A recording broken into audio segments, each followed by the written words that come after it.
Good luck, ha? Malas nga pala pag sinasabi ang good luck bago ang performance. Baka may masamang mangyari sa'yo. Sorry. Good luck, good luck, good luck. Where is she? I don't know. She's supposed to be here. Tinawag ka lang. Sino ba yung mga tao yun?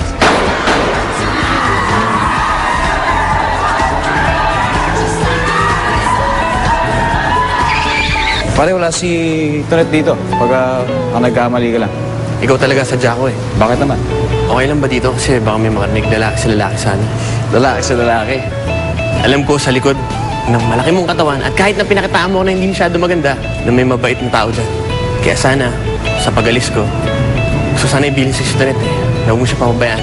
Saan ka pupunta? Hindi na mahalaga kung saan ako pupunta. Basta gusto ko lang malaman kung kaya mo sagutin yung tanong ko. Maalagaan mo ba siya at hindi papaiyakin? Oo naman. Thank you. Bait mo talaga, Chito. Alam mo, ang wish ko sa'yo, sana mahanap ko yung babaeng para sa'yo. At sana, ma-realize ni Kenneth kung anong pinalalagpas niya. Miss kita. Mas lalo kitang mamimiss. Mag-ingat ka palagi. Mga inutil kayo. Boss, si Kaloy po una nagpaputok. Ako? Oy! Tigilan niyo na ang pagsisisihan niyo, ha? Sa harapan ko pa talaga. Alam mo, swerte pa tayo, hindi kayo nasundan eh. O hindi, pare-pareho tayong pupulutin sa kangkungan.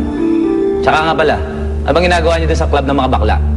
Eh, boss, di ba sabi niyo, sundan namin yung Chito. Oh, pero wala naman doon yung hinahanap niyo eh. Lokong Costales yun. Niloko ko. Ano ang plano ngayon, boss?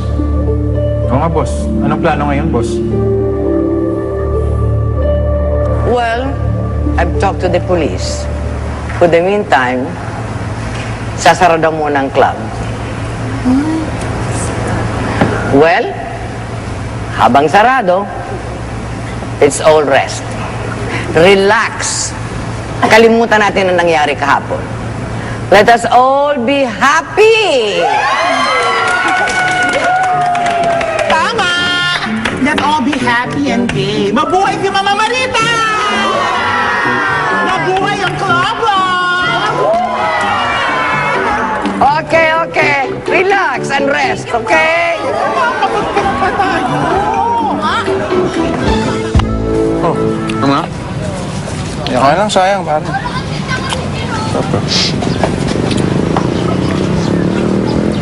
Nasaan ba? Uy, ayos ka lang? Ang isang araw ko pa napapansin na wala ka sa sarili, parang ang tamlay-tamlay mo. May pinagdadaanan ka ba? Alam ko na. Niisip mo pa rin yung nangyari dun sa club ng mga bakla, no? Marami na tayong dalawang pinagdaan. At marami ng masasakit na salta ang lumabas sa ating mga bunganga.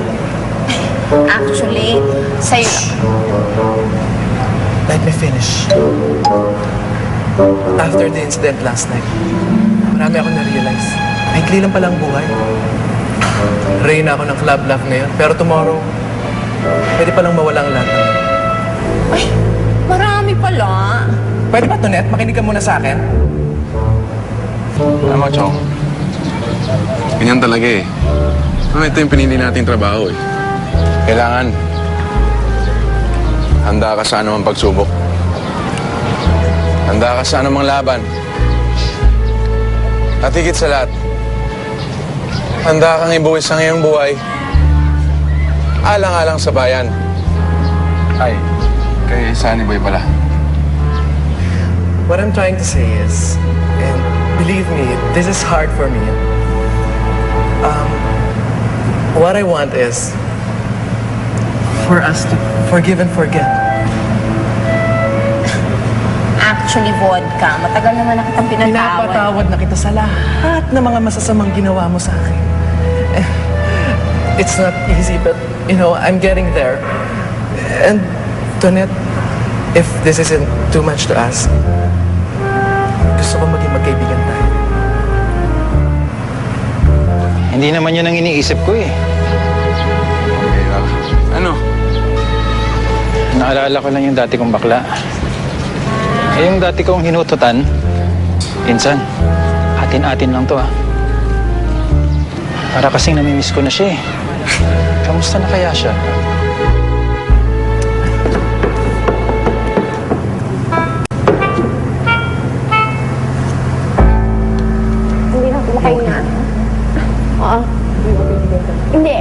Pahinga? Hindi. Papatayin mo ko? Friends? Yes, I have surprise for you. Thank you. Yeah, let's go. Hi, guys. Are you guys enjoying? Okay lang ba na kunin muna namin si Mami sa inyo? Excuse us. Kamusta naman ang loneliest bird in the whole wide world? Oh, I don't think this was a good idea. Nikki, look around. Ikaw lang ang malungkot dito. Lahat kami nagsasaya na. You know what? Just forget about all your problems and just have fun. I mean, this is your party. Ako, I'm sure you're gonna enjoy sa gift namin.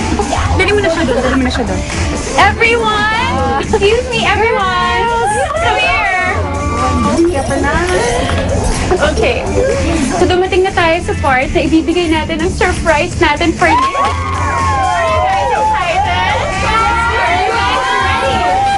How about you, Nikki? Are you excited? Yeah. Go! Let's do the countdown.